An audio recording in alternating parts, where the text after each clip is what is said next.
Thanks to the supporters of channel member Freddie Finlow. Well, if all goes planned today, 3 things will happen. Thing number 1, we book a spot in the FA Cup final. Thing number 2, we mathematically guarantee our survival in the Premier League. And thing number 3, we sign our number 1 transfer target for the summer already, despite the fact he's wanted by Paris Saint-Germain and Manchester City. This could be a series-defining episode. Or it could all go really badly wrong. I hope it's the first one.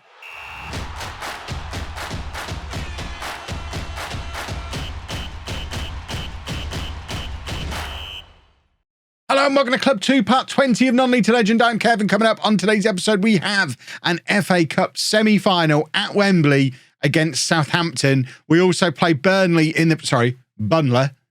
I'm a local now. We play them in the Premier League, knowing that a victory in that match I think they're already guaranteed to be relegated, and it will mathematically confirm our survival as well, if my maths is right, which, I mean, it is a big if, but I think that will get the job done. And then part 3 of our tasks is this guy, Americo George Frangolo. I think it, because he's Portuguese, is it George? It's not, it would be Jorge if he was Spanish, wouldn't it? I can't even know. But this guy wanted by Chelsea and Man City. I think he was wanted by Paris Saint-Germain when we went in for him. He came up on my scout report as recommendation for my top transfer target for the summer. He can solve the problem we've got at right back. I mean, realistically, he's a centre back. We have several centre backs. We've obviously got De Klerk, we've got Burns, we've got the other guy whose name I can't, Valenti. He could be our 4th centre back, but probably maybe starting. But equally, he could be a right back. I know you lot will look at him and say, 4 crossing. He's not a right back. I look at his physicals and think, big, strong right back. I do like the sound of that. Either way, for less than £2 million for a player wanted by a lot of big clubs, it seems like a no-brainer. We're just waiting for a work permit to come through for him. Hopefully that comes through in this video. So first up though, the team. Oh, by the way, we won a Premier League game, so the board should be off my back about the formation. We beat QPR, a comfortable win over QPR. We did lose to Manchester United as expected, but that win against QPR was our first win in 6 Premier League games. So fingers crossed the fans will let me just play the 4-3-3 for the rest of the season without whining. Fingers crossed as well, we can then use that to win the FA Cup and then add to this squad in the summer. So the team for Southampton at Wembley for a spot at the FA Cup final. Preston never won the FA Cup. 2 times winners, most recently 90 years ago. Haven't been in a final since 1964. This is quite a big, important game for Preston North End, isn't it? We've got Blanco in goal, who, by the way, Blanco finished 6th on the next gen list. It doesn't actually show that anywhere on here, I don't think. I don't think there's any way to go back and look at the next gen now, but he was 6th.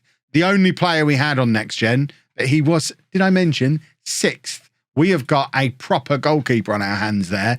Blanco in goal, a back four of Oscar, Valenti, Burns and De Klerk. Trying De Klerk at right back now because, let's face it, if the new boy comes in, someone's going to have to go and play right back, and Burns probably loses his starting spot in the team.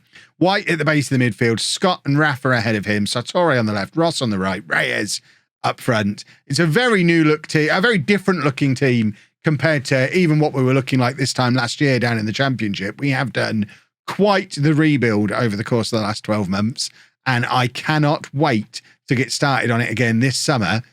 It'll be even more excited if we're doing a rebuild, knowing we're going to be in Europe, and Burns is so close to opening the scoring. Valenti was there. I think it was Valenti trying to follow up and hits the post, but we were very close to opening the scoring right there. And that would have been a very nice way to start the match. 90,000 fans at Wembley, a sold out Wembley Stadium for Preston versus Southampton, shows the enormous potential fan base we've got at this club. This could be a massive football club. I know I've talked a few times now about waiting for a bigger club to come along and tease me away from Preston. But in all seriousness, if we carry on here for much longer, we're going to be that massive club and we're never going to need to leave. It would be a completely different shape of non-league to legend to anything I've ever done before. But the longer we're at Preston, the less likely we are to leave, I would think, based on how well things are going. We've gone 1-0 up It's a beautiful thing. It's a ball out wide to De Klerk, who, I mean, he wears the number 2 on his back. Maybe his future is at right back for us. He drills the crossover, and Reyes continues his development as our big starting centre forward and grabs the opening goal. 1-0 to Preston. Southampton haven't even had a shot yet. We have been all over them. And, I mean, we've got 1 foot in an FA Cup final. And that is an insane sentence for me to say. A throw-in for Southampton. I can't say the word throw, apparently, but we have managed to get the ball clear. And now Reyes is chasing beyond the last defender, plays it into Rafa, who gets a little bit of luck as it bobbles over the defender and then loses his little bit of luck as it hits the inside of the post and there's nobody there to follow up. We are banging on the door for a second goal here. We've hit the frame of the goal twice. White now puts it into the top of the netting as well. It feels like a second goal is coming. It feels like there needs to be a second goal coming. It's one of those matches where if we don't capitalise on this period of domination, we risk letting Southampton back into this game. It's something that's happened to us so many times already this season. That little bit of naivety that we've still got with a team that have no experience of playing in these kind of matches. It's a very young team as well. And I think we do need to score again while we're dominating, because there will be a spell in this match where Southampton have as much of the ball as we're having now, and they've equalised. That's the opposite of us scoring again, because now we've got 28 minutes of domination and absolutely nothing to show for it. That naivety again. Yeah. Well, I mean, it's such a straightforward goal as well. You might be wondering why we want another defender. There's why. We're just caught so flat. I mean, I like all of these players. I like the goalkeeper. I like all of the back four. But sometimes stuff like that happens and it's frustrating because we've been so good. We might actually go in at halftime behind here, and I think that would just knock the stuffing out of us when we started so well. Southampton coming at us again, and Blanco manages to push it around the post. We need a big performance from him for the rest of this match now.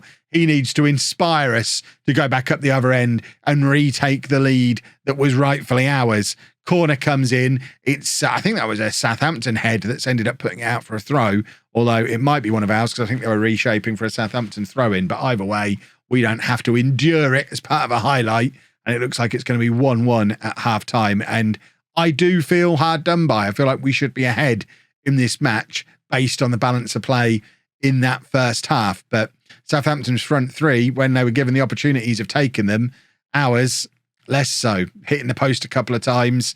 We need to be a little bit more clinical in front of goal. Reyes is now running at their defender with the ball, plays it back. I think he was looking for White, but Ross just took control of the situation, charged forward. He did score. Was it the Man United game? It might have been against QPR that he scored. There was a little flash of him looking back the way he was at the start of the season again, which we've not seen so much in this second half of the season. I thought we were going to get some more of it there, but alas not. Harvey White with a free kick. It's definitely in a scoreable area. This is a huge moment, and Harvey White scores a 7th goal of the season for Harvey White. He was compared in the comments recently to Etienne Tipple, who was a superstar of our Norwich team in last year's non-league to legend. I see it. He's a player who has no right to be as good as he is. You look at his attributes. I know I'm not an attribute guy, but you look at Harvey White. There's no justification for him being as good as he is. But goodness me, is he an important player for us? And that is an important goal. It's 2-1, 20 minutes to go.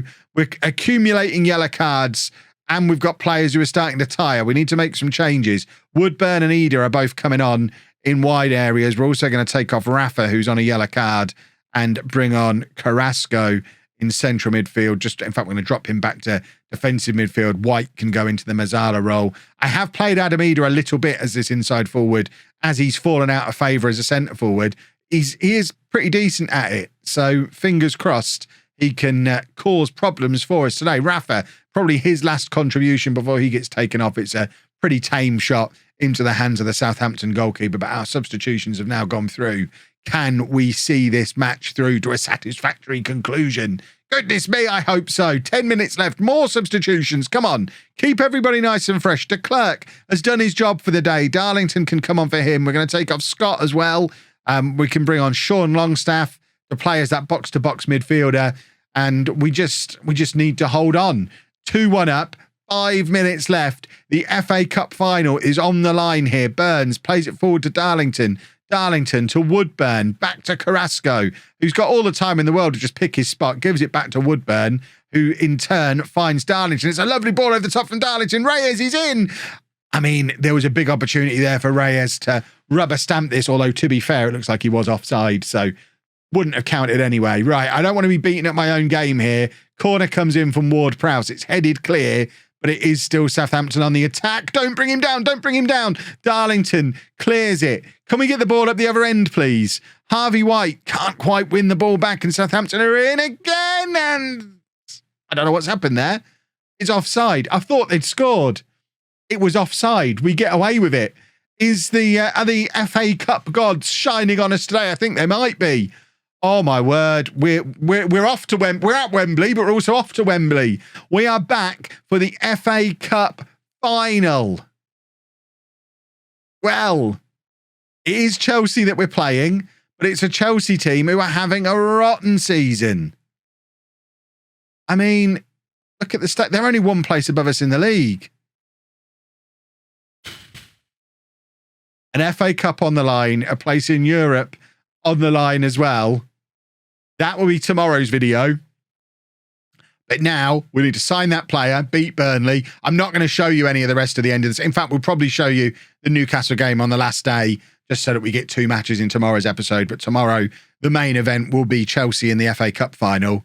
But for now, let's get this defender over the finish line. Get us over the finish line against Burnley.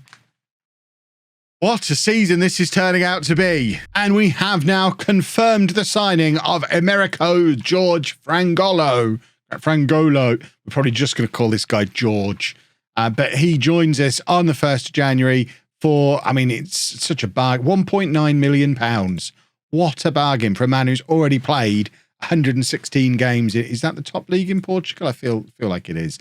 116 games in the top league in Portugal, coming to play for us in the Premier League. We've got a couple of youngster players who are being kicked out of bigger clubs coming in as well, just purely based on good scout recommendations.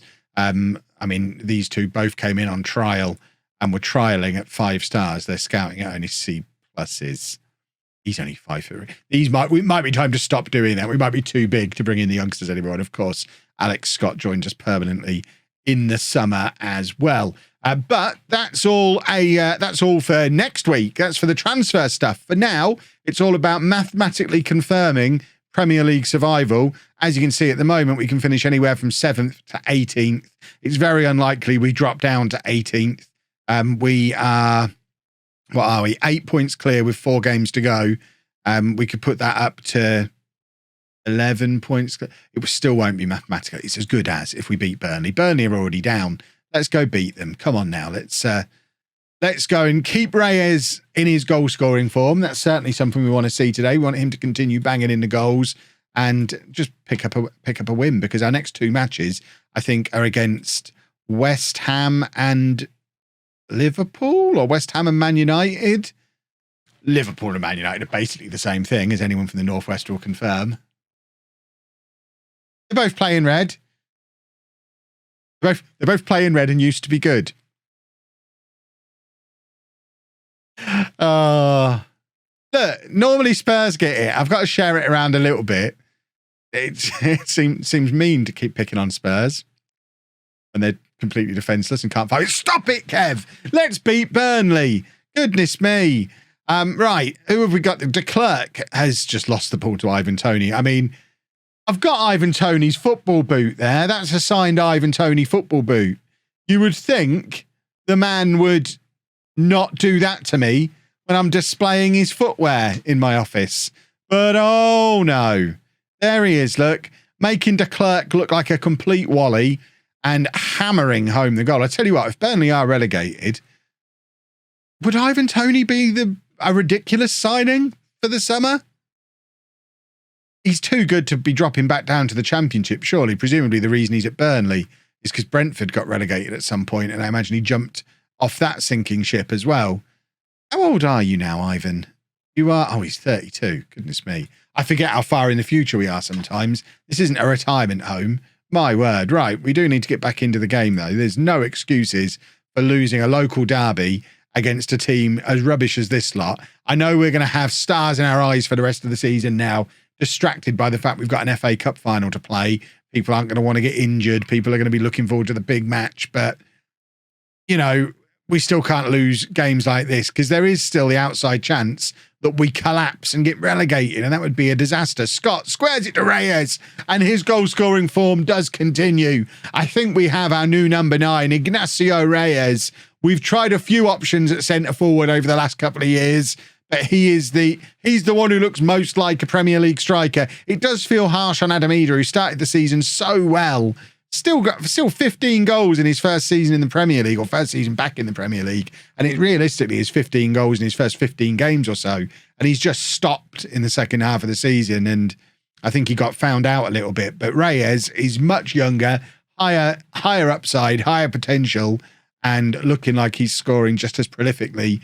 Now we've got him firing as Eder was. So I think Reyes is the one that we're going to focus on for the future. What we need to focus on for the immediate future, though, is grabbing a winner against Burnley, because they're rubbish, and we want to just confirm that they're rubbish. They're already going down. Let's grab a goal. It's our speciality. It's a far post corner. There's Paskotski, and he's not able to keep his header down. I mean, his days at the club are numbered now as well, with another new defender coming in, although to be fair, he survived de Klerk, he survived Burns, he survived the other guy whose name I can never remember. he's not to be here long, is he? He's good, but I can't remember his name. But Paskotski keeps surviving all of these supposedly better defenders turning up. So maybe he'll survive another one. Who knows? We're going to bring on Brobby and Ross. And I think we're going to take off Paskotski as well and just bring on Finley Burns to be a big boy, a big aerial threat from these set pieces, 6'5", 6'6", whatever he is. And I think Chong has been fouled there. He is definitely inside the penalty area. Stop edging yourself outside of the area, you Wally. You want the ref to see where you got fouled. Don't wander away from it. We do have the penalty. I don't know who our penalty taker is. Oh, it's Harvey White. Of course it's Harvey White. Who else was it going to be? Harvey White steps up and scores. It's Burnley 1, Preston 2, and hopefully that's that job done, and we can rubber stamp our Premier League survival, because no one's catching us from this situation. If we get relegated on, what would it be, 44 points? If we get relegated on 44 points, that there needs to be some kind of steward's inquiry. That would be an absolute disaster. Although Burnley just reminding me that this match isn't over just yet.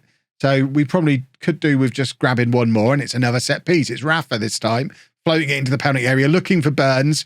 Can't find him, but Scott is there to get to the free ball, I guess. That's not a football thing that you say. He got there ahead of Ivan Toney, and Russell Ross, with the effort from miles out, very nearly caught the goalkeeper off guard, but unfortunately it's whistled just wide of that post. We're going to bring on Simon Darlington at centre-back. There is a little bit of an argument that maybe Simon Darlington will end up being a centre-back because he's a little bit slow to be a full-back, potentially. I don't necessarily see it myself. I think as it says there, I think his ideal, and it might mean he has to move on from us to fulfill his potential, he'd probably really suit the right-hand side of a back three, but it's not something he's ever going to have in one of my teams, because I'm not a coward. So why would I play 3 centre-backs? Only cowards do it. 2-1 up, 10 minutes to go. Come on, boys, don't mess it up from here. I mean, he says bringing Darlington on to play centre-back. But, I mean, that just demonstrates that we need another centre-back in the club. We haven't quite got enough of them. And Darlington, I mean, he's survived it, I think.